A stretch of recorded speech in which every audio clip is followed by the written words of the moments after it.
Sup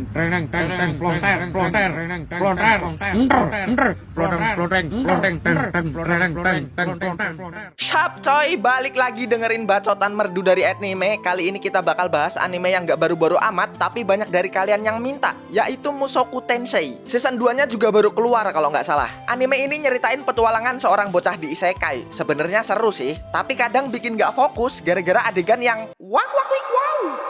Oke lah, nggak usah banyak cincong, kita langsung bahas aja. Tapi jangan lupa tombol subrek dipencet biar anime bisa dapat waifu Specto Brute. Let's go! Oke, di awal cerita kita bakal dikasih tahu ada mas-mas umur 30 tahunan meningsoi gara-gara ketabrak truk. Kalau udah ketabrak truk gini akhirnya apa? Betul, masuk isekai. Lahirlah seorang anak dari bapak Paul dan ibu Zenith. Wih, gede juga aset emak gua. Anak ini namanya Rudeus, atau kita panggil aja Rudy. Cuma anak ini badannya doang yang kecil. Otaknya mah masih otak mas-mas umur 30 tahun. Jadi dia udah tahu hal-hal dewasa. Contohnya, celana dalam. Nice. Selain itu, di rumah ini juga ada pembantu yang namanya Mbak Lilia. Yang ini gede juga nih. Bu, itu anak ibu kayaknya kesurupan deh. Dari tadi ngeliatin nenek terus. Namanya juga anak-anak, Mbak. Matamu. Abis itu Rudy ngeliat bapaknya yang lagi latihan pedang. Aduh kepleset. Tuh sayang, healing for everyone. Nah, dari sini Rudy akhirnya sadar nih kalau dia sekarang lahir di dunia dengan ilmu pedang dan sihir. Singkat cerita, Rudy udah bisa jalan dan masuk ke sebuah ruangan. Anjay, harta karun One Piece. Setelah dibuka, ternyata di dalamnya ada beberapa buku tentang ilmu sihir. Karena otaknya si Rudy ini emang udah dewasa, jadi dalam beberapa waktu dia udah bisa paham sama isi buku ini. Terus dia coba deh, sambil komat kamit Mbah Dukun baca manga, keluarlah buntelan air. Terus Rudy nyoba lagi nih, tapi bedanya kali ini dia nggak pakai mantra kayak di awal tadi. Dan inilah bakat khususnya si Rudy. Dia bisa ngeluarin sihir tanpa baca mantra. Setelah latihan sihir-sihir dasar, Rudy mau belajar sihir yang lainnya. Tapi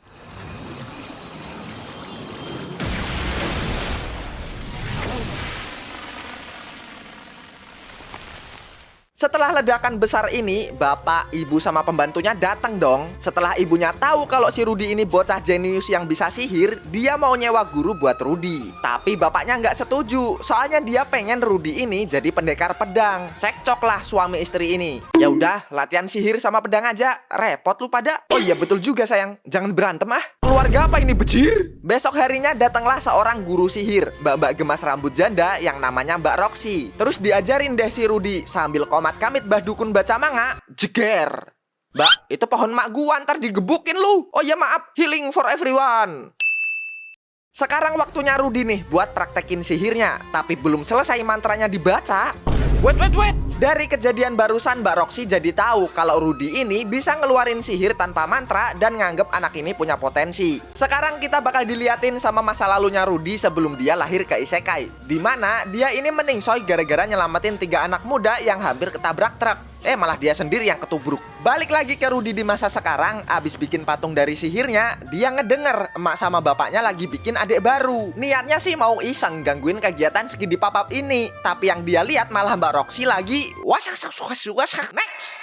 Singkat cerita, udah setengah tahun Mbak Roxy jadi gurunya Rudy. Sambil ngejelasin tentang sihir, Mbak Roxy ngomong kalau di dunia ini ada kaum roh dan iblis. Nah, Mbak Roxy ini juga salah satu dari kaum iblis. Dia juga bilang kalau ratusan tahun yang lalu sempat ada perang besar antara manusia dan iblis. Terus dijelasin juga kalau waktu itu ada suku super dari kaum iblis yang tiba-tiba nyerang tanpa pandang bulu. Lawan, kawan, keluarga, anak kecil, koruptor, dibantai semua. Ciri-ciri suku super ini rambutnya hijau dan ada permata merah di kepalanya. Mbak Roxy juga ngasih sebuah rumor kalau ketemu sama orang model begini, Rudy harus segera kabur. Kalau enggak, dia dan sekeluarga bakal dibantai. Singkat cerita lagi, udah setahun Mbak Roxy ada di sini dan Rudy juga mulai belajar ilmu pedang sama bapaknya. Di sela-sela kegabutan, Rudy ngeliat ada anak tetangga lagi main di luar. Cuma Rudy malah keinget sama masa lalunya waktu dia dibully sama temen-temennya. Terus dia didatengin sama Mbak Roxy, bilang kalau di bagian utara desa ini ada kota yang namanya Rano.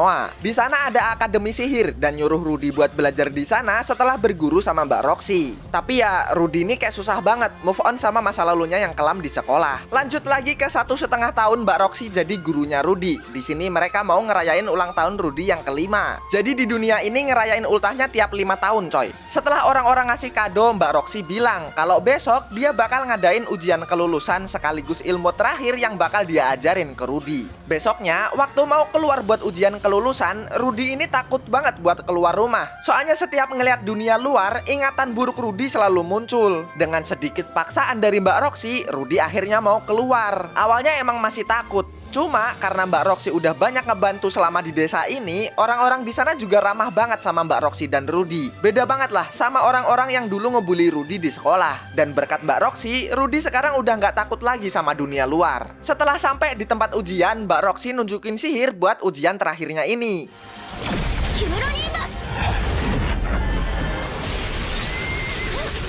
Kuda gua bejir. Sekarang giliran Rudy buat meraktekin sihir tadi. Karena emang dasarnya si Rudy ini punya bakat, jadi ya gampang aja ini anak buat ngelewatin ujian kelulusan ini. Setelah lulus, waktunya Rudy buat berpisah dengan gurunya. Awalnya sempat ditahan sama emak bapaknya Rudy. Cuma Mbak Roxy bilang kalau dia mau lanjut berpetualang buat ngasah ilmu sihirnya. Walaupun agak sedih, Mbak Roxy harus tetap pergi dan ngasih sebuah kalung sebagai hadiah kelulusan. Cuma bukan kalung ini aja yang bakal ngingetin Rudy ke Mbak Roxy. Soalnya dia juga punya CD-nya Mbak Roxy. Mantap. Setelah Rudy udah bisa ngelihat dunia luar lagi berkat Mbak Roxy, di sini dia pamit ke emak bapaknya nih, mau main keluar. Waktu lagi jadi bolang ini, di tengah jalan Rudy ngelihat ada bocah yang lagi dibully temen-temennya. Karena Rudy punya pengalaman buruk sama pembulian, dia akhirnya nolongin bocah ini. Abis ditolongin, Rudy ngelihat kalau rambut bocah ini warnanya hijau. Dia jadi keinget nih sama omongan Mbak Roxy tentang iblis suku super. Tapi untung aja anak ini nggak ada permata merah di jidatnya. Jadi anak ini bukan iblis jahat dari suku super. Oh iya, kita belum kenalan. Anak ini namanya Sylvie. Setelah diajak jalan-jalan, Sylvie ini mulai tertarik sama sihirnya Rudy dan minta diajarin. Setelah main sama Sylvie, Rudy pulang nih. Cuma bapaknya tiba-tiba marah gara-gara si Rudy mukulin anak tetangga. Tapi bapaknya nggak tahu kalau anak tetangganya tuh abis ngebully Sylvie. Waktu mau dijelasin sama Rudy, bapaknya nggak mau dengerin. Oh oke. Ntar kalau ketemu anak orang dibully, gua biarin aja. Kalau anaknya metong, ntar tinggal bilang bapak gua yang nyuruh. Ntar bapak disalahin orang-orang, diikat di pohon, digentayangin arwah penasaran, terus digelitikin macan sampai meninggoy. Lanjut, setelah percekcokan antara bapak dan anak, kita bakal ngeliat ke hari-hari berikutnya, di mana Rudy ngajarin ilmu sihir ke Sylvie. Sampai suatu hari, mereka kehujanan dan Sylvie ikutan pulang ke rumah Rudy. Biar nggak masuk angin, mereka mau mandi nih. Cuma Sylvie malu-malu. Ya elah, sama-sama batang santai aja kali bre. Sylvie masih nggak mau buka nih. Ya udah, pakai celana aja kagak apa-apa dah. Tapi bohong. Lubang buaya bejir.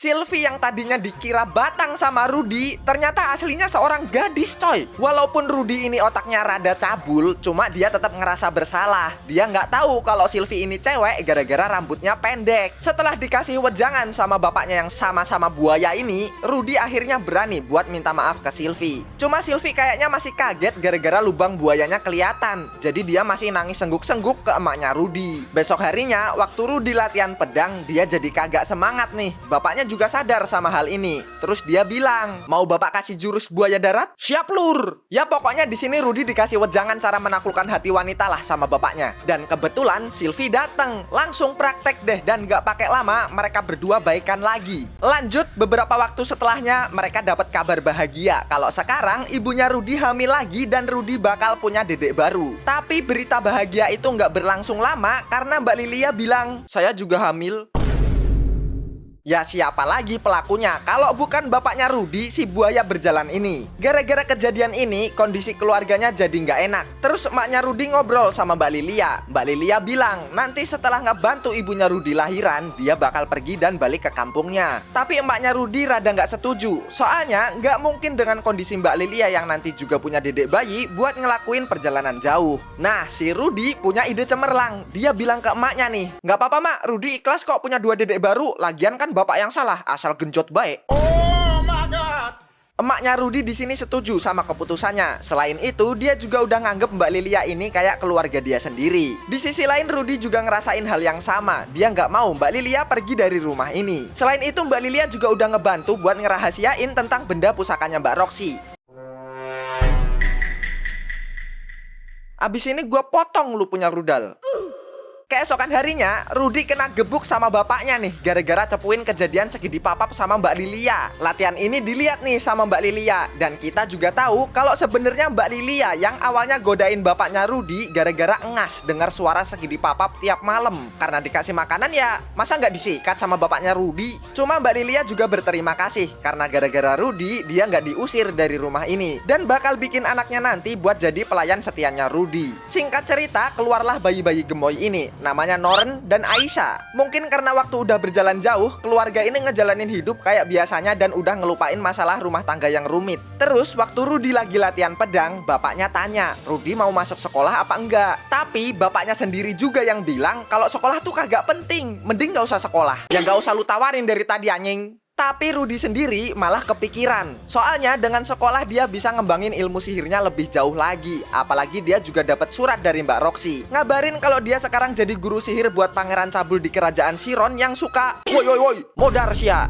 Mbak Roxy bilang kalau Rudy mau cari ilmu dan pengalaman yang lebih jauh lagi, dia nyuruh Rudy buat pergi ke Akademi Sihir di Ranoa yang dulu sempat mereka bahas. Besoknya dia bahas masalah ini bareng sama emak dan bapaknya. Rudy pengen sekolah, tapi dia juga pengen Sylvie buat ikut ke akademi. Soalnya keluarga Sylvie ini kismin dan gak bisa biayain. Jadi dia minta ke bapaknya buat biayain mereka berdua. Tapi jelas ditolak karena bapaknya ini gak ada duit kalau harus nyekolahin dua anak sekaligus. Ngide lagi nih si Rudy. Ya udah gua bantuin kerja aja nggak apa-apa dah. Walaupun si Rudy ini masih kecil, tapi bapaknya setuju sama idenya Rudy. Besoknya datang nih mbak-mbak keker namanya Giren. Dia ini sama bapaknya Rudy dulu satu kelompok petualang. Dan Mbak Giren nanti bakal nganter Rudy ke tempat kerjanya. Cuma Rudy kan kagak mau nih kalau disuruh ninggalin Sylvie. Akhirnya dia diajak tarung sama bapaknya dan digebuk sampai pingsan. Bangun-bangun dia udah dibawa sama Mbak Giren. Terus Mbak Giren ngasih sebuah surat dari bapaknya Rudy. Dia dikasih tahu kalau Rudy dapat pekerjaan buat ngajarin sihir, baca tulis dan menghitung buat Tuan Putri di Istana Roa sampai umur Rudy 12 tahun. Dan Mbak Giren ini bakal jadi guru pedang sekaligus murid sihirnya Rudy. Bapaknya sengaja bikin Rudy berangkat sendiri biar Sylvie nggak bergantung terus sama Rudy. Sesampainya di sana, dia ketemu sama Mas Philip. Dia ini seorang wali kota sekaligus sepupu dari bapaknya Rudy. Wow anjir, pakai orang dalam. Nah, anaknya Mas Philip ini yang nanti bakal jadi muridnya Rudy. Nggak pakai lama, si Rudy diajak buat ketemu sama Eris, anaknya Mas Philip yang manis dan manja. Manis dan manja dari mananya anjrit? Setelah tragedi barusan, Rudy ngobrol lagi sama Mas Philip. Gimana bre, lanjut gak nih? Rudy mutusin buat tetap lanjut karena dia masih butuh duit buat masuk akademi sihir. Terus dia ngasih rencana nih biar Eris ini mau belajar sihir sama Rudy. Dan rencananya adalah diculik. What the hell? Rencananya si Rudy ini pengen bikin Eris mau belajar sihir biar bisa keluar dari kondisi kayak gini. Coba aja bisa pakai sihir, kamu pasti selamat. Tapi rencananya jadi aneh setelah Mamang botak ini muncul. Karena Eris banyak bacot dan teriak mulu, si Eris malah digebukin beneran sama Mamang botak. Ternyata mereka ini diculik beneran coy. Tapi rencana Rudy nggak berubah. Dia tetap ngasih tahu kalau ilmu sihir itu bisa berguna buat Eris. Bisa ngancurin jendela buat kabur, nutup pintu pakai sihir batu. Dan akhirnya mereka berdua bisa kabur dari para penculik. Setelah kabur si Eris dihealing sama Rudy. Dari tadi kayak anjing. Awas aja lu minta tolong lagi. Oke. Bang, canda doang tadi bang elah. Singkat cerita, mereka berhasil balik ke kota dan ketemu sama pelayannya Mas Philip. Tapi ternyata si pelayan ini juga salah satu komplotan dan berhasil nangkap Eris lagi. Untungnya mereka bisa ditahan nih sama Rudy. Terus Rudy ngasih sinyal tembakan sihir macam kembang api dan berhasil nyelamatin Eris. Cuma para penculik ini juga bukan keroco biasa. Mereka bisa nyerang balik dengan ngelempar pedangnya. Aduh mati lagi gue.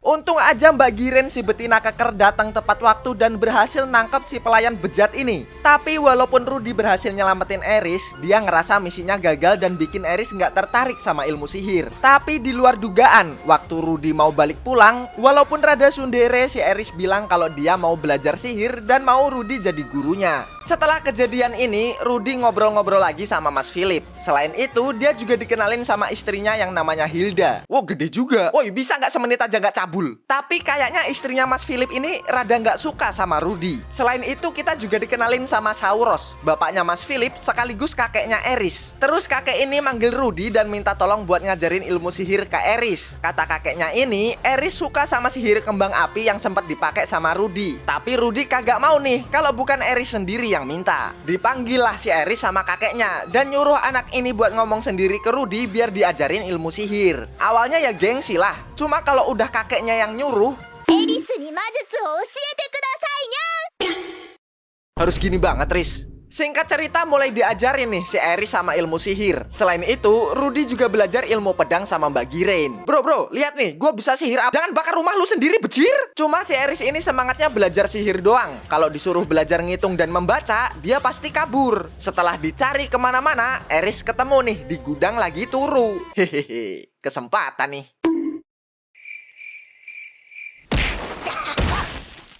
Nah kan, masih kecil wey. Karena Eris masih kagak mau buat belajar ngitung dan baca, Rudy minta tolong nih ke Mbak Giren. Terus waktu belajar bareng, bosen anjing, jurus rahasia mbak. Terus ceritalah Mbak Giren kalau dulu dia tuh pernah berpetualang. Terus gara-gara dia nggak bisa ngitung dan baca, dia jadi kesasar terus nggak bisa baca map dan ngitung uang. Sampai akhirnya dia kelaparan dan terpaksa makan kuda. Nah dari cerita bualan ini, si Eris jadi percaya nih, daripada makan kuda mending gue belajar. Mantap. Lanjut ke hari-hari berikutnya, waktu lagi belajar, si Eris ini ngamuk. Belajar terus kagak ada libur, bejir. Akhirnya mereka mutusin buat jalan-jalan nih. Di tengah pasar, Rudy ketemu sama bakul obat kuat. Nih dek, kalau pakai ini, batang ente bisa manjang 10 km. Cuma obrolan ini nggak bisa lanjut gara-gara Rudy kedatangan sama Eris. Jadinya malah main hitung-hitungan mereka. Kalau apel 5.000 sama jeruk 2.000, totalnya jadi berapa hayo? 7 juta. Plok, masa jadi 7 juta? Anjing kan 5.000 sama 2.000. Bang, jadi beli nggak nih? Selesai jalan-jalan, Rudy ngeliat ada pulau terbang. Terus dijelasin kalau itu adalah benteng terbang punya Perugius. Dia ini seorang pahlawan yang dulu ngalahin Leples. Nah, Leples ini dewa iblis yang mau ngehancurin umat manusia. Ini tuh cerita yang dulu pernah diceritain sama Mbak Roxy tentang perang iblis dan manusia, coy. Lanjut ke kegiatan belajar, tiba-tiba Eris ngasih sebuah hadiah ke Rudy. Dan ini adalah obat kuat yang waktu itu mau dibeli sama Rudy. Tapi si Eris ini kagak tahu kalau yang dibeli ini obat kuat. Dia beli ini sebagai tanda terima kasih aja karena Rudy udah ngajarin banyak hal. Emang ini obat buat apaan, bro? Enggak. Ini buat pupuk beringin. Buat apa, anjing? Bilang nggak? Lanjut di malam hari, waktu Rudy bikin patung Mbak Roxy yang biasaan. Rudy tiba-tiba didatengin sama Bu Etna. Dia ini pelatih tarinya Eris. Karena sebentar lagi Eris mau ulang tahun yang ke-10, Bu Etna mau minta waktu belajarnya Eris ke Rudy biar Bu Etna bisa ngajarin dansa ke Eris. Kata Bu Etna, dansa itu tradisinya para bangsawan. Jadi di pesta nanti dia pengen Eris ini bisa dansa sama para bangsawan. Cuma Eris kan gadis brutal, mana mau suruh nari menye-menye. Akhirnya Bu Etna minta tolong ke Rudy buat ngebujuk Eris biar mau latihan dansa. Bre, lu beneran kagak mau belajar jaipong? Awalnya emang kagak mau si Eris ini. Cuma setelah dikasih ceramah no jutsu, akhirnya Eris sadar dan mau buat belajar lagi walaupun kebiasaan sunderenya nggak bisa hilang. Sekarang mereka berdua latihan dansa bareng nih. Weh, kalem bejir. Lanjut ke hari-hari berikutnya, kayak biasa ada Rudy yang lagi belajar, Eris latihan dansa, Rudy ngejual patung Mbak Roxy, sampai akhirnya dia dapat paketan dari Mbak Roxy. Dia dapat sebuah kamus bahasa iblis, karena Mbak Roxy tahu kalau Rudy ini mau belajar bahasa iblis. Selain itu, dia dikasih tahu kalau patung yang dijual sama Rudy ternyata dibeli sama Pangeran Cabul muridnya Mbak Roxy ini. Sekarang pindah ke sesi latihan dansa, di sini Eris udah bisa nih dansa sama Rudy. Singkat cerita, tibalah pesta ulang tahun yang dihadiri sama para bangsawan. Dan tiba saatnya juga buat Eris nunjukin kemampuan dansanya. Di sini ada anak bangsawan yang mau ngajak Eris buat dansa nih. Tapi hasilnya nggak kayak waktu dansa sama Rudy, malah jadi atraksi kuda lumping. Akhirnya Rudy maju deh buat ngajak Eris dansa. Dan tidak diduga hasilnya luar biasa. Mereka berdua berhasil bikin para bangsawan terpukau. Berkat penampilan ini nggak cuma Eris yang dipuji, tapi Rudy juga jadi inceran para loli. Hehehe. Nggak usah ngide lu anjing. Di malam harinya, Rudy ngasih hadiah tongkat sihir ke muridnya, yaitu Mbak Giren dan Eris. Terus Mbak Giren juga ngasih hadiah ke Eris, yaitu sebuah cincin jimat dari keluarganya Mbak Giren. Lanjut ke besok paginya, Rudy ketemu sama kakek Sauros yang habis nananina sama manusia binatang. Mereka berdua ngelihat benda asing di angkasa yang bentuknya mirip planet. Cuma mereka nggak ngebahas ini lebih lanjut lagi karena kakek ini bilang kayaknya itu bukan benda berbahaya. Lanjut lagi ke hari-hari berikutnya, di sini Rudy lagi belajar bareng nih sama Mbak Giren. Tapi waktu Rudy mau ngambil cemilan, Mbak Giren gak ngebolehin Rudy buat keluar. Weh, kalian ngapain bejir? Ternyata si Rudy sengaja gak boleh keluar karena keluarga kerajaan lagi nyiapin surprise buat ulang tahun Rudy yang ke-10. Sedih lah Rudy ngelihat ulang tahunnya dirayain semeriah ini. Ya, walaupun pura-pura. Di sini Rudy udah dianggap kayak keluarga sendiri di istana ini. Dan tiba-tiba... Wuhu, wangi bolo. Eris, pokoknya lu harus nikah sama Rudy. Baru 10 tahun, bejir. Abis kejadian di luar nalar ini, Eris ngasih sebuah hadiah, yaitu tongkat sihir yang dibuat dengan bahan super langka. Setelah party-party, Rudy ngobrol sama Mas Philip. Dia dikasih tahu, sebenarnya istrinya tuh nggak benci sama Rudy. Jadi, Eris tuh pernah punya kakak dan adik laki-laki. Tapi mereka berdua dirampas sama kakaknya Mas Philip karena dia kalah buat jadi pewaris kekuasaan. Jadi istrinya nih kayak sebel gitu. Anak gua sendiri aja kagak boleh di sini, kenapa anak orang lain boleh? Tapi di sisi lain, setelah sekian lama Rudy di istana sambil ngajarin Eris, istrinya Mas Philip lama-lama nganggep Rudy ini udah kayak anak dia sendiri. Mas Philip juga sempat bahas tentang tawaran istrinya nih, biar Rudy nikah sama Eris dan ngambil alih tahta kepala keluarga ini. Wah, jangan dulu bang, ntar gua korup. Waktu Rudy balik ke kamar buat istirahat, dia udah disuguhi sama Eris yang pakai baju dinas. Weh, apa-apaan nih? Nakal dikit boleh kok bang.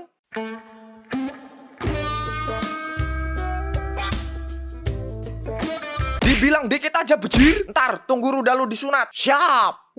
Abis sunat siap tempur bolo. Sekarang kita pindah dulu ke kampung halaman Rudy yang sekarang lagi banyak monster dan lagi dihabisi sama bapaknya. Selain itu kita juga lihat adiknya Rudy sekarang udah pada bisa jalan. Noren lagi main sama emaknya, Aisyah lagi bantuin Mbak Lilia bersih-bersih. Kita juga ngeliat Sylvie yang nitip hadiah ulang tahun buat Rudy ke Mbak Lilia, dan Mbak Lilia juga ada hadiah sendiri. Katanya sih ini hal paling berharga buat Rudy. Terus kita dikasih lihat ada fenomena daya sihir yang besar dan lepas kendali. Ini gara-gara benda melayang yang kayak planet tuh. Selain itu kita dikenalin juga sama Orsted, si Dewa Naga, dan Kishirika, si kaisar dunia iblis yang juga sadar sama fenomena ini. Terus kita diliatin juga sama Perugius, sang pahlawan yang ngalahin Dewa Iblis Leplis. Dia lagi nyuruh bawahannya buat menginvestigasi fenomena ini dan ngebunuh orang yang jadi sumber bencana. Nah, kebetulan ada Rudy nih yang mau nyoba tongkat sihir barunya. Bawahannya Perugius ngira kalau fenomena ini tuh ulahnya Rudy, soalnya dia ngeluarin sihir besar di deket sana. Untungnya ada Mbak Giren yang nahan bawahan Perugius dan dijelasin kalau ini tuh bukan ulah mereka. Setelah bawahan Perugius ini paham dan pergi dari sana,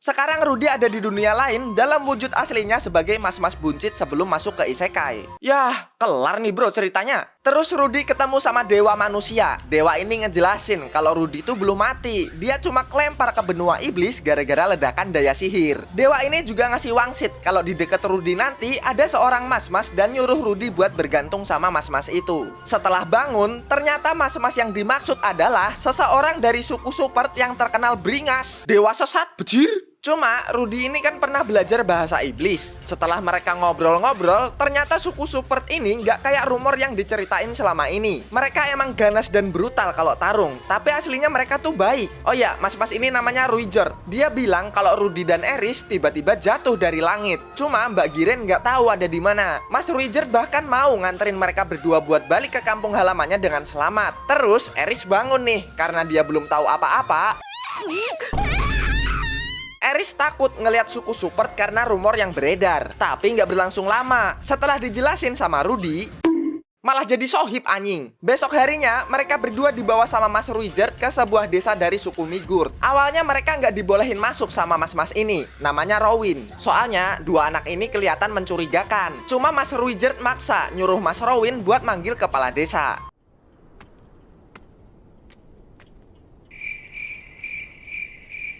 Kok diem-dieman, bejir? Ternyata suku Migurt ini berkomunikasi lewat telepati. Jadi nggak usah manggil pakai toa masjid, mereka bisa saling ngobrol. Dateng nih si kepala desa. Terus dia salvok sama kalung yang dipakai sama Rudy. Rudy bilang kalau kalung ini dia dapat dari gurunya, yaitu Mbak Roxy. Terkejoet nih Mas Rowin. Ternyata Mbak Roxy itu anaknya Mas Rowin. Dan ini adalah kampung halamannya. Sambil jalan-jalan di desa, Mas Rowin tanya kabar anaknya. Terus ngejelasin kalau suku Migurt itu bisa berumur sampai 2 abad. Dan umur Mbak Roxy sekarang mungkin udah 44 tahun.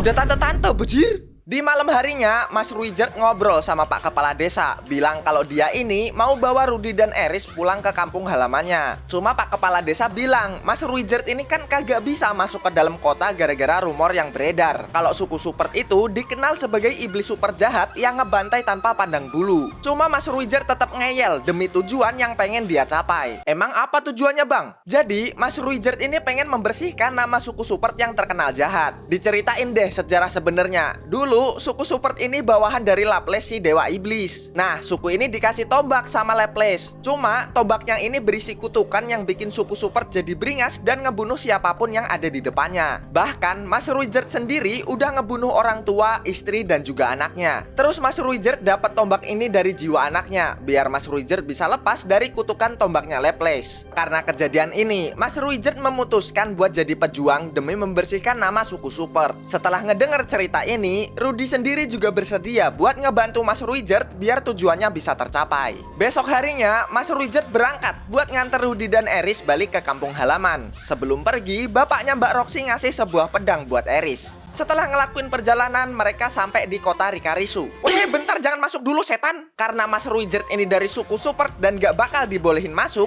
Rudy akhirnya bikin ide dengan cara ngecat rambutnya Mas Ruijert jadi biru dan ngasih kalung suku Migurt. Di kota ini juga kesebar kalau Dead End tuh berkeliaran di kota ini. Dead End itu ya Mas Ruijert ini sosok paling berbahaya dari suku Supert. Karena mereka ini butuh duit, akhirnya mereka daftar jadi petualang dan ngasih nama kelompoknya Dead End. Setelah selesai daftar, mereka didatengin sama kelompok petualang lain. Ada Bociro, Gaburin, sama Kurt. Kelompok Rudy pengen diajakin gabung nih, cuma nggak bisa, soalnya Rudy udah punya kelompok sendiri. Lanjut di malam hari, waktu Rudy bobo, si dewa manusia datang lagi ngasih wejangan. Dia bilang ke Rudy buat nerima misi nyari kucing yang hilang. Besok harinya langsung deh ngejalanin misi. Di sini mereka nemuin sebuah ruangan rahasia. Di dalamnya mereka nemu banyak binatang yang dikurung. Nggak lama setelah itu ada beberapa orang.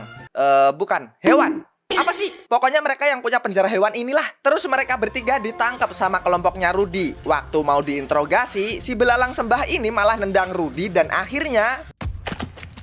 Nah, kan copot. Cuma Rudy nggak setuju nih sama kelakuannya Mas Ruijert yang main cocol pala orang. Dia bilang kalau nama suku Supert pengen bersih, Mas Ruijert nggak boleh asal nyocol. Terus ditanyain dua binatang lainnya, kenapa banyak hewan di penjara di sini? Ternyata hewan ini sengaja diculik biar mereka dapat misi nyari hewan yang hilang. Terus bisa dapat bayaran dari misi itu. Terus Rudy bilang ke para binatang ini kalau mereka harus kerjasama biar pala mereka kagak copot kayak temennya barusan. Rudy minta ke kelompok binatang ini buat tuker misi. Jadi kelompok binatang ini kan bisa ambil misi kelas tinggi. Nah, dituker. Ntar kelompok Rudy yang ngejalanin biar dapat duit banyak juga. Sekarang pindah ke Mbak Roxy yang datang ke kampung halamannya Rudy setelah kena ledakan. Setelah tahu keluarga Rudy nggak ada di daftar korban, dia ngelihat ada tempelan surat dari Paul, bapaknya Rudy, dan ketemu juga sama temen-temennya Paul. Di surat itu, Paul ngasih tahu kalau dia sama Noren ada di benua Milis. Ditulis juga siapapun yang tahu lokasi anggota keluarganya suruh ngehubungin dia, terutama mantan anggota kelompok petualangnya yang dulu. Balik ke Rudy yang lagi ngejalanin misi, dia sekarang ada di hutan yang katanya banyak monster. Terus dia ketemu sama kelompok lain nih. Ternyata misi ini diambil 3 kelompok. Kelompok babi bagong ini, terus kelompok bocah yang waktu itu pernah ketemu sama Rudy, dan kelompoknya Rudy sendiri. Cuma hadiahnya ya siapa cepat dia dapat.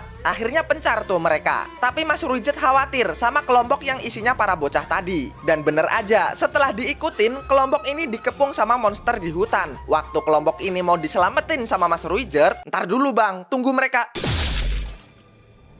Nah kan copot, mau nggak mau Mas Ruijert sama Eris langsung turun tangan deh. Setelah diselamatin, si Rudy kena mental dan Mas Ruijert nih marah gara-gara dia tadi ditahan sama Rudy buat nyelamatin. Tapi Kurt bilang kalau ini salah mereka sendiri karena ngambil misi yang tingkatnya ketinggian. Dia juga bilang kalau ini tanggung jawab mereka dan mereka sebenarnya udah siap mati demi misi ini. Ngedenger jawaban ini, Mas Ruijert nggak jadi marah dan nganter kelompok bocah ini keluar dari hutan. Waktu masuk ke dalam hutan lagi, mereka ngedenger suara pertarungan. Setelah sampai, ternyata kelompok babi bagong udah dibantai sama monster kobra. Dan akhirnya tarung deh kelompok Rudy buat ngebantai monster kobra ini.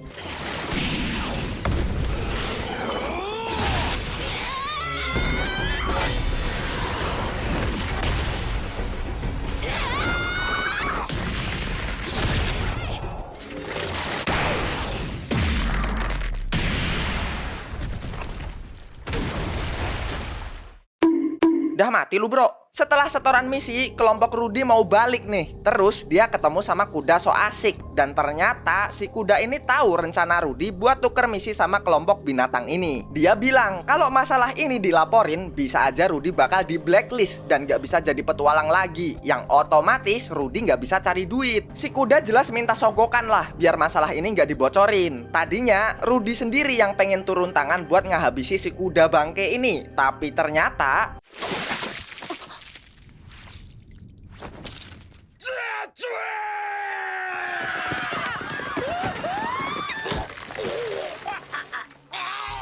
Mas Ruijert bilang kalau sampai masalah ini bocor, gua jadiin dokar lu. Kejadian ini juga dilihat sama kelompok bocah waktu itu. Mereka ikut ketakutan, padahal mereka sempat diselamatin sama Mas Ruijert. Lanjut, Rudy sama Eris nyari Mas Ruijert sampai malam hari dan akhirnya ketemu nih. Ngobrol deh Rudy sama Mas Ruijert. Mas Ruijert bilang dia tahu kalau waktu itu Rudy pengen ngebunuh si kuda demi ngelindungin nama suku Super dan juga Eris. Makanya Mas Ruijert sengaja ngungkap identitasnya sebagai suku Super biar masalah ini selesai tanpa Rudy harus ngebunuh orang lain. Setelah obrolan ini, mereka bertiga akhirnya akur lagi dan keesokan paginya, kenapa jadi botak bejir? Lanjut ke perjalanan Rudy dan kawan-kawan, mereka di sini nyampe di sebuah pantai karena baru pertama kali Eris pengen berenang nih. Cuma kan mereka nggak bawa baju renang. Alah, nggak usah pakai baju.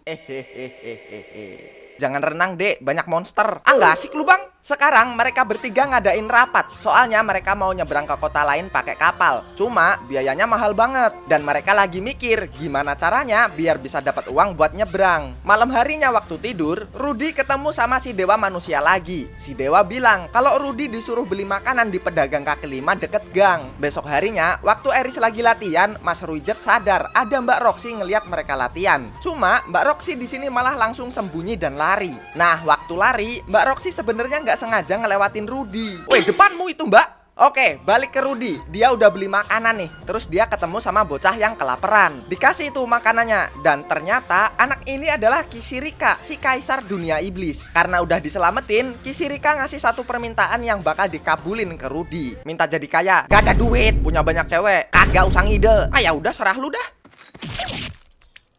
Ngapa dicolok bejir? Rudy ternyata dikasih mata iblis, di mana matanya ini bisa ngelihat beberapa detik di masa depan. Cuma dia belum kebiasa sama mata barunya, terus jadi rabun dan nabrak seseorang. Karena Rudy bisa ngelihat masa depan, dia langsung ngedorong bapak-bapak ini. Dan ternyata Rudy tuh nyelamatin bapak ini biar nggak ketiban Gucci dari atas. Lanjut, sekarang Rudy ketemu sama Mas Ruijert dan Eris. Dia cerita kalau abis ketemu si kaisar dunia iblis dan dikasih mata iblis. Seminggu kemudian, setelah dia udah terbiasa sama mata baru ini, Rudy mau tarung sama Eris nih. Karena dia bisa nebak pergerakan Eris, jadinya Rudy bisa menangin pertarungan ini. Ah curang ah anjing. Yah ngambek. Buy one yuk bang. Waktu mau istirahat, Rudy ini ngerasa nggak enak. Gara-gara mata iblis ini, dia jadi bisa ngalahin Eris yang selama ini udah latihan susah payah. Terus, dia mau keluar dan berencana ngejual tongkat sihir pemberian dari Eris. Tapi ketahuan nih sama Mas Ruijert. Dimarahin dong, tapi ya mau gimana lagi. Buat nyebrang ke kota selanjutnya, mereka butuh duit banyak. Dan satu-satunya solusi yang dia punya cuma ngejual tongkat ini. Mas Ruijert ngerasa nggak enak karena Rudy udah nanggung beban selama perjalanan dan nggak ngebiarin Rudy buat ngejual tongkatnya. Apalagi tongkat itu tuh hadiah spesial dari Eris buat Rudy. Akhirnya Mas Ruijert bilang mau nyebrang pakai cara ilegal kek, pakai gedebok pisang kek, gak masalah. Yang penting mereka bisa sampai ke kota selanjutnya. Selesai obrolan ini, mereka berdua di didatengin sama bapak-bapak yang waktu itu ditolong sama Rudy yang hampir ketiban Gucci. Kita pindah dulu ke Mbak Roxy yang lagi bareng sama temennya Paul, bapaknya Rudy. Di sini ada Om Talhan sama Mbak Elinalis yang lihat cowok dikit langsung ngas. Sambil nyari keluarga Paul, Mbak Roxy ini tanya tipis-tipis. Paul itu gimana sih waktu mereka masih jadi kelompok petualang? Tapi Om Talhan sama Mbak Elinalis bilang kalau Paul ini orangnya brengsek. Lah, tapi kok Mbak Roxy masih dibantuin buat nyari, Bang? Nah, itu yang jadi misteri. Kita mundur dikit waktu Mbak Roxy ngeliat Mas Ruijert sama Eris latihan pedang. Nah, waktu ngintip kan ketahuan tuh, terus kabur ke penginapan. Waktu sampai, dia malah ngeliat Mbak Elinalis lagi. Gak sama 5 orang juga, bejir. Pindah ke Rudy. Ternyata waktu ketemu sama bapak-bapak kemarin, BTW bapak ini namanya Galus, Rudy ditawarin buat nyelundupin Mas Ruijert. Setelah sampai pelabuhan, Rudy ntar tinggal ngambil barang selundupan ini. Nah, dengan begini perjalanan nyeberangnya Rudy bisa lebih murah. Soalnya kalau anak kecil biaya nyeberangnya nggak mahal. Ya walaupun harus ngerawat si Eris gara-gara mabok laut, si anjing. Setelah sampai di kota tujuan, Rudy mau jemput Mas Ruijert nih. Terus di tempat penyelundupan ini ternyata banyak yang diselundupin. Ada anjing suci ini dan juga anak-anak. Setelah Rudy ketemu sama Mas Ruijert bilang kalau mereka harus nyelamatin anak-anak yang diselundupin. Soalnya anak-anak ini tuh diculik dan disiksa. Sambil Mas Ruijert ngebantai para penjaga, Rudy bertugas buat ngebebasin anak-anak. Waktu mereka keluar, anak kucing satu ini bilang kalau di dalam penjara tadi ada yang ketinggalan, yaitu anjing suci yang pertama kali dilihat sama Rudy. Akhirnya Rudy mutusin buat balik dan anak-anak ini diserahin ke Mas Ruijert. Setelah sampai dan nyelamatin anjing ini, Rudy dipergokin sama mas-mas kucing dan tiba-tiba badan Rudy tahu-tahu lumpuh dan dia ditangkap sama mas-mas kucing ini. Jadi, mas-mas kucing ini tuh mau nyelamatin anak-anak yang di penjara, termasuk anaknya juga. Cuma emang lagi apes aja ini si Rudy kelihatan mencurigakan. Terus dia dikira orang yang nyulik anak-anak mereka. Sekarang Rudy ada di kos-kosan, pemandangan bagus, dapat sarapan gratis, nggak perlu bayar sewa, apalagi namanya kalau bukan penjara. Dia ditangkap sama suku manusia binatang. Sebenarnya bisa aja Rudy kabur pakai sihirnya. Cuma dia kan masih buta map, mau lari kemana juga kagak tahu. Tapi nggak apa-apa lah, yang nganter makanan Tobrut nih, Mayan. Walaupun mukanya judes. Beberapa hari setelahnya, ternyata ada orang yang masuk penjara juga. Ada anak baru nih. Sini ospek dulu. Dia ini namanya Gis. Mas-mas monyet ini ditangkap gara-gara curang waktu main judai. Terus Rudy ini mau bikin rencana buat kabur dari penjara. Awalnya ditahan nih sama Gis, tapi mereka rasa kok lama-lama panas ya, Bre? Kebakaran, bejir. Rudy sama Gis akhirnya memutuskan buat kabur. Ternyata desa ini diserang sama sekelompok orang buat nyulik anak-anak dari suku manusia binatang. Walaupun awalnya Rudy kesel gara-gara udah dipenjara sama suku ini, cuma Rudy juga nggak tega nih. Dan mereka berdua akhirnya memutuskan buat nyelamatin suku ini. Setelah Rudy ngeluarin sihir buat bikin hujan dan madamin api, muncul nih mas-mas yang waktu itu nangkep Rudy dan ngeliat Rudy yang ngebantu buat nyelamatin suku ini. Mereka akhirnya kerjasama buat ngalahin kelompok penculik. Tapi tiba-tiba muncullah Galus, orang yang ngebantu Rudy buat nyelundupin Mas Ruijert. Ternyata dia ini ketua kelompok yang berencana buat nyulik anak-anak di sini. Dia sengaja pakai Rudy buat ngalihin perhatian suku manusia binatang. Sebenarnya Rudy pengen nyelamatin, cuma Galus ini bawa Sandra dan Rudy sendiri juga belum siap kalau harus ngebunuh orang. Karena Rudy bimbang, Galus akhirnya mutusin buat pergi dan ngebawa para Sandra. Tapi tiba-tiba muncullah si Guguk Suci dan nyerang Galus. Setelah Sandra lepas, Rudy mantepin hatinya buat ngehabisi Galus bareng sama si Guguk Suci.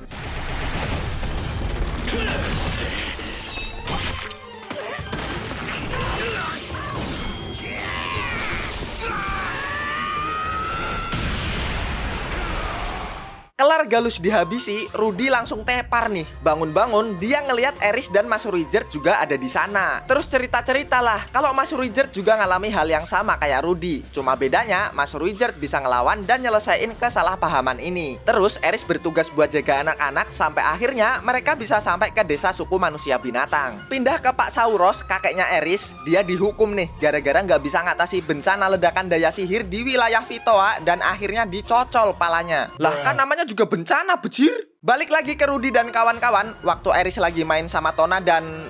Ini siapa ya? Gue lupa anjing. Mas-mas yang waktu itu nangkap Rudy ngelihat cincin yang dipakai Eris. Oh ya, mas-mas ini namanya Gies. Dia bapaknya Tona. Di sini Gies tanya, Eris dapat cincin itu dari siapa? Soalnya cincin ini tuh asalnya dari suku manusia binatang. Eris bilang deh kalau cincin ini dapat dari Mbak Giren. Tiba-tiba Gies termenung, terus bilang kalau Mbak Giren itu aib keluarga karena kabur dan gak mau melindungi desa. Gies langsung narik Tona dari Eris buat pulang ke rumahnya. Si Eris gak terima kalau Mbak Giren dibilang aib. Dikejar lah si Gies. Weh anjing, lu kalau semua ya pokoknya si Eris ini ngamuk, nggak terima kalau Mbak Giren dikata-katain. Soalnya buat Eris, Mbak Giren itu guru pedang yang hebat dan dihormati. Gies rada kaget, soalnya Giren yang dia kenal nggak kayak yang diceritain Eris. Besoknya, Tona sama... Alah kita panggil Siti aja lah ya, gue lupa cok. Mereka pengen tahu Mbak Giren itu orangnya kayak gimana sih. Tona di sini juga bilang kalau Mbak Giren itu adiknya Gies. Jadi Mbak Giren itu bibinya si Tona. Diceritain deh kalau Mbak Giren itu guru pedang yang sangat kuat. Pokoknya kisah-kisah yang hebat diceritain sama Eris. Beda sama yang diceritain sama bapaknya Tona. Nah dari cerita ini Tona malah terinspirasi buat belajar ilmu pedang biar bisa kuat kayak Mbak Giren dan pengen Eris jadi guru pedangnya. Terus latihan pedang mereka dilihat sama Rudy dan Gies. Gies di sini rada kaget. Padahal Tona ini kagak pernah mau diajarin ilmu pedang. Tapi abis ketemu Eris dan diceritain kisahnya Mbak Giren, si Tona malah jadi semangat buat belajar ilmu pedang. Selain itu, dia juga lebih kaget lagi setelah dikasih info kalau Mbak Giren jadi muridnya Rudy buat belajar ilmu sihir. Soalnya Gies tahu kalau Mbak Giren itu orangnya bener-bener susah buat belajar. Sekarang pindah ke Eris. Setelah selesai latihan, Siti bilang kalau musim hujan bakal berhenti. Jadi Rudy dan kawan-kawan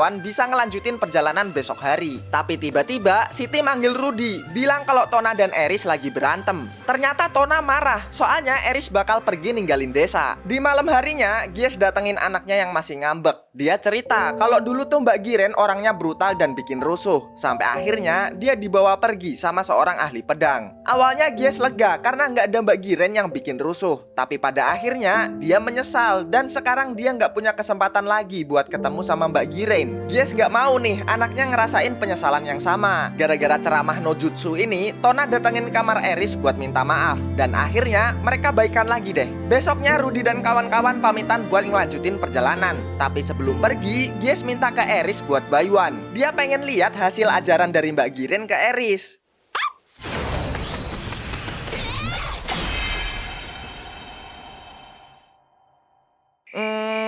Udah. Ini gue yang bego apa gimana dah? Setelah tarung, Gies berterima kasih dan nitip salam buat Mbak Giren. Waktu mereka berangkat pergi, Gies tahu-tahu ikutan numpang nih ke kota Milis. Singkat cerita mereka udah mau sampai di kota Milis, tapi Gies turun duluan dan gak ikut masuk ke kota. Dia juga bilang ke Rudy buat mampir ke guild petualang. Setelah sampai di penginapan, Rudy ngasih tahu sebuah patung support yang dia buat. Katanya dia punya rencana buat nyebarin patung support ini sebagai jimat pelindung. Besok paginya, waktu dia mau nulis surat buat ngasih kabar, Rudy ngeliat ada penculikan. Kebetulan nih, abis nyelamatin anak ini, rencananya dia mau ngasih jimat patung yang dia buat biar nama suku support nggak dikenal jahat lagi. Cuma waktu lagi menguntit para penjahat, gara-gara kanjut sakti ini, si Rudy jadi ketahuan. Mau nggak mau ya, keluarlah si pahlawan kanjut buat membasmi kejahatan. Itu kanjut gua becir. Akhirnya Rudy tarung sama para penculik, tapi dia nggak bisa fokus soalnya nggak lama kemudian datanglah ketua dari kelompok penculik. Cuma Rudy kayak nggak asing sama orang ini. Soalnya orang ini adalah bapaknya sendiri. Abis itu bapak sama anak ini ngobrol, cerita-cerita lah tentang semua perjalanan Rudy. Cuma bapaknya ini kayaknya lagi depresi dan malah ngira Rudy cuma seneng-seneng doang berpetualang sama tuan putri yang cantik dan gak peduli sama keluarganya. Lah lu juga cuma mabok sambil ditemenin sama cewek boba semok? Gelutlah bapak sama anak ini. Di sini Rudy emosi, udah susah payah ngebolang, datang-datang malah dikatain sama bapaknya sendiri. Terus tiba-tiba datang adiknya Rudy yang ngelihat bapaknya lagi digebukin.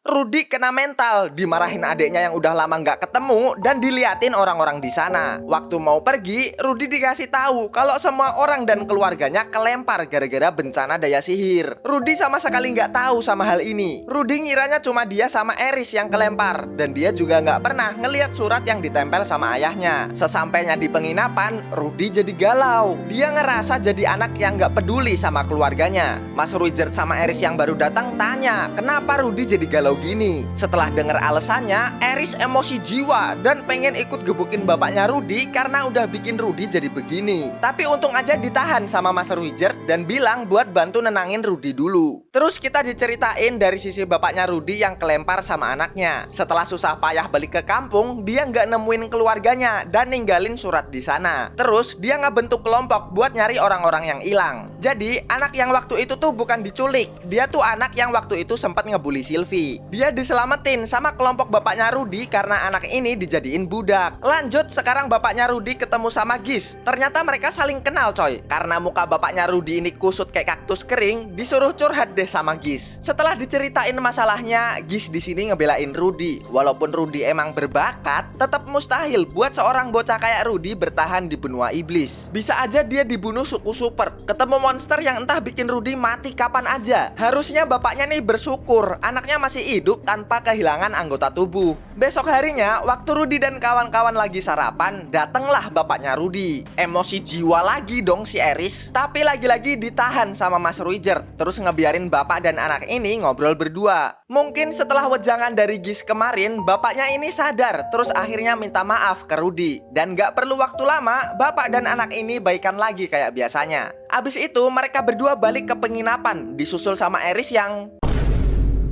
Maaf bang, bocahnya nggak bisa diatur. Bapaknya Rudy juga minta maaf ke Eris dan Mas Ruijert. Terus mereka berempat rapat. Rudy ngejelasin, berdasarkan info dari bapaknya, kampung halaman mereka udah hancur tanpa sisa. Tapi Rudy tetap harus nganter Eris ke kampung halamannya. Setelah dikasih sangu sama bapaknya, Rudy dan kawan-kawan ngelanjutin perjalanan buat pergi ke kampung halaman. Di tengah perjalanannya, Mas Ruijert ini ditantangin mulu buat adu kekuatan sama para akamsi. Cuma ya...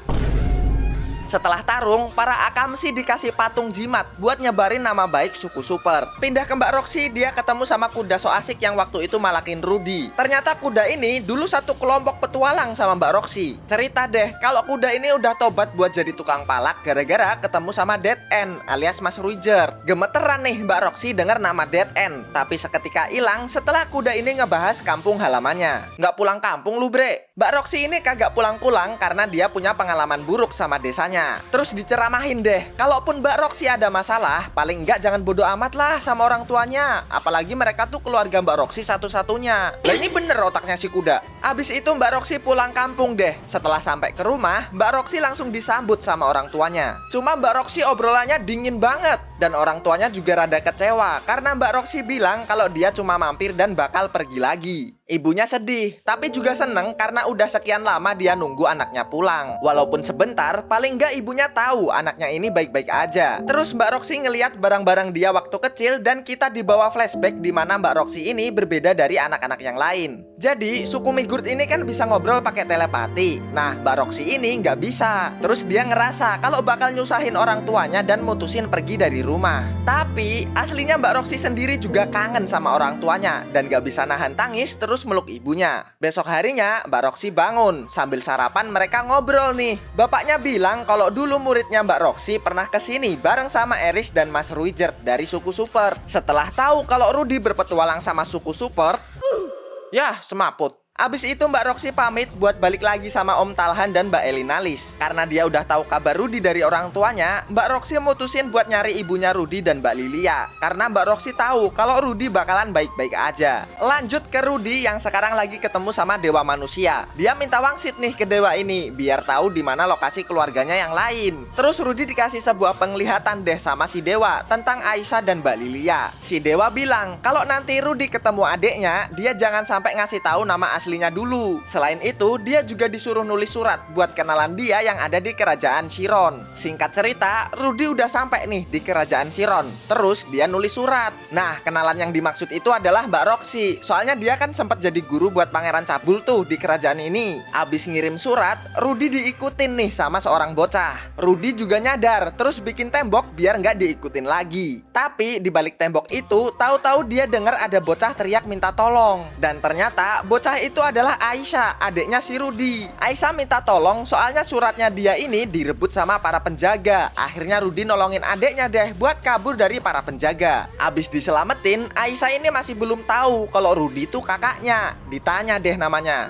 Aku adalah kesatria batang hitam. Bejir, malu banget gue. Abis itu Aisyah ngejelasin kalau sebenarnya Aisyah pengen ngirim surat buat ngasih tahu bapaknya kalau Mbak Lilia lagi ditawan di kerajaan. Cuma setiap mau ngirim dia pasti dilarang sama para penjaga. Emang kamu nggak ada keluarga lain selain bapak, Dek? Ada kakak sih, tapi kakakku cabul. Masa dia suka nyuri CD cewek? Nah, Aisyah bisa tahu soalnya dia sempat buka kotak yang kata ibunya ini barang berharga punya Rudy. Oh, pantas saja nih si dewa manusia nyuruh Rudy buat nyamarin nama aslinya. Di malam harinya, Rudy cerita tentang kejadian hari ini dan nyuruh temen-temennya buat manggil Rudy pakai nama samaran. Besok harinya, Rudy didatengin sama pengawal kerajaan. Dia bilang istana udah nerima suratnya dan Mbak Roxy mau ketemu sama Rudy. Lah bang, bukannya Mbak Roxy lagi berpetualang nyari keluarganya Rudy ya? Ya apalagi kalau bukan dijebak. Ternyata yang manggil Rudy ini si Pangeran Cabul. Selain itu ada Mbak Lilia juga yang lagi disandra. Terus Rudy dijeblosin ke sebuah ruangan, di mana ruangan ini bisa netralin semua sihir. Jadi Rudy nggak bakal bisa kabur pakai sihirnya. Si Pangeran Cabul sengaja bikin Rudy jadi umpan biar Mbak Roxy balik lagi ke kerajaan ini. Sekarang kita diliatin sama ceritanya Mbak Lilia. Abis kena ledakan daya sihir, Mbak Lilia sama Aisyah kelempar. Setelah berkelana, sampailah mereka di kerajaan Chiron dan bilang kalau mereka ini kenalannya Mbak Roxy. Nah, si Pangeran Cabul ini langsung nangkep Mbak Lilia buat dijadiin umpan biar Mbak Roxy balik ke kerajaan ini. Balik ke Rudy, sekarang dia ditemuin sama Zanoba. Dia ini kakaknya Pangeran Cabul. Zanoba penasaran nih sama patung support yang dia temuin di tas Rudy. Terus dia sempat ngebahas patung Mbak Roxy juga. Zanoba ini bener-bener terkesima sama mahakarya ini. Dijelasin lah sama Rudy dan akhirnya Zanoba sadar kalau pembuat patungnya ya si Rudy ini. Tolong ajari aku sensei. Rudy mau-mau aja jadi gurunya, asalkan Zanoba ini bisa nyuruh adeknya buat ngeluarin dia dari sini. Oke. Pindah ke Eris sama Mas Ruijert, mereka ternyata ketemu sama para penjaga istana. Nah, mungkin karena berita suku support ini udah membaik, para penjaga ini minta tolong ke Mas Ruijert buat nyelamatin keluarga mereka. Jadi, keluarga para penjaga ini disandra, biar si Pangeran Cabul bisa nyuruh para penjaga seenaknya. Mas Ruijert langsung setuju dan bakal nyelamatin para sandra, sedangkan Eris bakal jagain Aisyah. Terus, Aisyah ini cerita tentang anak dewa. Dia ini salah satu pangeran dengan kekuatan fisik yang luar biasa, di mana waktu umur 3 tahun dia pernah nyopot pala adiknya pakai tangan kosong. Dan anak dewa yang dimaksud adalah Zanoba. Zanoba langsung nyengkeweng pala adiknya, terus dibawa ke ruang sandra dan disuruh buat ngelepasin Rudy. Si Pangeran Cabul langsung nyuruh para penjaga buat nolongin nih. Kalau enggak, keluarga mereka bakal disiksa. Tapi untung aja ada Eris dan Aisyah datang. Tenang bre, keluarga kalian lagi ditolongin sama Mas Ruijert. Para penjaga akhirnya tenang deh. Ada orang suku support yang nyelamatin keluarganya dan gak jadi nolongin Pangeran Cabul. Ayo lepasin Rudy. Apa mau palamu yang lepas? Apa tanganmu? Setelah Rudy dilepasin, Mbak Lilia dan para sandera lainnya juga berhasil diselamatin sama Mas Ruijert. Akhirnya mereka berpelukan deh. Sensei! Baik! Ini orang apa dah? Lanjut, sekarang Rudy dipanggil sama Mbak Lilia dan dikasih barang berharga. Ya kalian tahu isinya apaan? Terus Aisyah datang minta biar masuk ke kelompoknya Rudy. Soalnya dia nggak mau kalau nanti dia harus jadi pelayan setia kakaknya yang cabul. Kalau udah gede nanti aku jadi cewek seksi loh bang. Woi!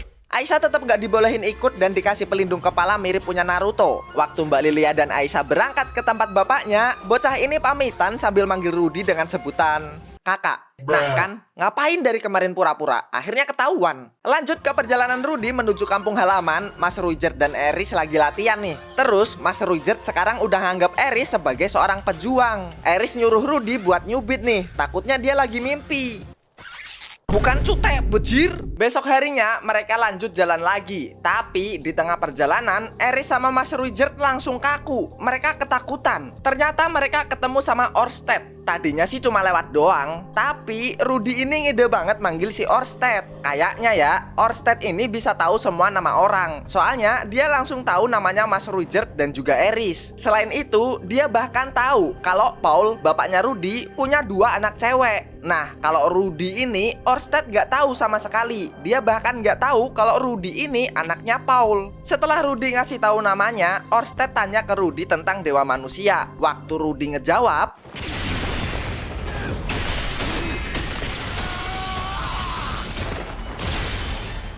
sayangnya Mas Ruijert langsung tumbang dan disusul juga sama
sampainya Rudy di kampung halaman, tugas Mas Ruijert udah selesai dan bakal pamitan sama mereka berdua. Mas Ruijert ngucapin terima kasih karena berkat Rudy, dia bisa melangkah maju dan sedikit demi sedikit bisa memperbaiki nama baik suku Super. Selain itu, dia juga bilang kalau Eris punya bakat dan bahkan bisa nandingi Mas Ruijert yang punya gelar dewa. Setelah mengelus kepala mereka berdua, walaupun agak sedih, Mas Ruijert pergi dan mungkin bakal ketemu lagi sama mereka suatu saat nanti. Sedihnya udahan, kita bakal dibawa ke kampung halamannya Eris. Kondisinya sama, semua porak-poranda dan banyak pos pengungsian. Tapi di tempat ini juga mereka akhirnya ketemu lagi sama Mbak Giren. Terus kabar buruk datang ketika Alphonse ngajak mereka buat ngobrol. Dia bilang kalau bapak dan ibunya Eris ikutan kelempar dan meninggal di daerah konflik. Terus kakeknya dihukum mati karena bertanggung jawab atas bencana ini. Eris akhirnya nyuruh mereka keluar karena butuh waktu buat menyendiri setelah ngedengar kabar barusan. Di malam harinya, Eris datengin Rudy di dalam tenda. Karena sekarang Eris udah 15 tahun, dia udah masuk usia dewasa dan dia punya janji buat nananina sama Rudy. Awalnya si Rudy nolak, soalnya kan Rudy belum masuk usia dewasa.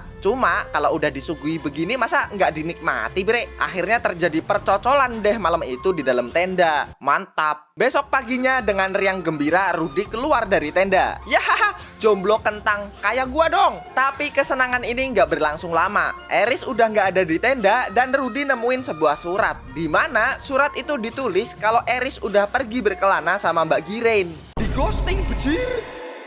Galau deh Rudy sambil keinget sama masa lalunya waktu dibully di sekolah. Terus dia didatengin sama Alphonse. Lu daripada galau mending bantuin ngebor sumur dah. Rudy kayak diusir alus gitu. Soalnya tenda makin dikit dan pengungsi makin bertambah. Pindah ke petualangan Mas Ruijert. Di sini dia ngebantuin masyarakat dan tetap berjuang sama tujuannya buat memperbaiki nama baik dari suku Super. Terus kita diliatin juga sama Eris dan Mbak Giren. Di sini kita jadi tahu kalau Eris itu sebenarnya cinta sama Rudy. Cuma Karena Eris terlalu bergantung, dia pengen jadi lebih kuat lagi. Biar suatu saat kalau mereka ketemu lagi, Eris yang nantinya bakal ngelindungi Rudy. Sekarang kita dibawa ke Mbak Roxy yang lagi nontonin Kisirika sama Om Talhan lomba minum extra joss. Cuma waktu dimintain bayaran, si iblis mini ini kagak bisa bayar. Jadinya malah Mbak Roxy yang nombokin. Karena udah ditolongin, Kisirika ngasih satu permintaan nih. Mbak Roxy minta si iblis mini buat ngasih tahu lokasi keluarga Rudy yang hilang. Bapak, anak, sama pembantunya udah ngumpul nih. Terus ibunya ada di sebuah kota labirin. Kalau Rudy di mana, Bre? Galau abis di ghosting. Ngomong-ngomong soal Rudy, walaupun dia masih galau, tapi berkat ingatan tentang keluarganya, dia berhasil bangkit dan bakal nyari ibunya yang masih hilang. Selain itu, kita dikasih lihat di suatu tempat ada sekelompok orang lagi gosipin Rudy. Terus ada satu orang bilang kalau Rudy itu adalah penyelamat sekaligus gurunya. Sylvie. Buah kekok, gimana coy? Seru ya? Seru lah, banyak adegan pemuas mata, masa nggak seru? Walaupun beberapa adegan ada yang rada sus, tapi cerita animenya nggak keganggu. Masih enak banget buat dinikmati. Serunya ada, senengnya ada, sedihnya juga ada. Cakep lah. Oke deh, segitu dulu cerita hari ini. Jangan lupa tombol lonceng dipencet, biar nggak ketinggalan video terbaru dari anime. See you coy! Ciao!